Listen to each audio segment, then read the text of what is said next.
তো বন্ধুরা, আজকে আমরা গঙ্গায় মাছ ধরতে এসেছি। এখানে অনেক ধরনের মাছ পাওয়া যায়, যেরকম ভোলা মাছ, গলদা চিংড়ি মাছ, রিটা মাছ, বাগার মাছ, আরো অনেক রকমের মাছ আমরা এখানে ধরতে পারি। আমাদের আজকে কাজ ছুটি বলে আমরা এখানে মাছ ধরতে এসেছি। আর মাছ ধরতে এসে গঙ্গার যে ভিউটা আছে, চারপাশের ভিউটা এত সুন্দর লাগছে যে তোমাদের কি বলবো।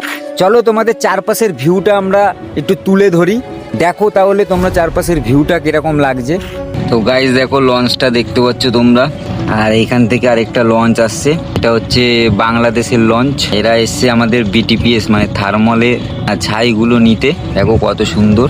আর ওই পাশে আমাদের কল্যাণী ব্রিজের কাজ হচ্ছে, তো তার পেছনে আরো কয়েকটা আসছে। দেখো লাইন দিয়ে, দেখেছো, সব ছাই নিতে আসছে বিটিপিএস এর। দেখো দেখো গাইস, একটা গলদা চিংড়ি পেয়েছি।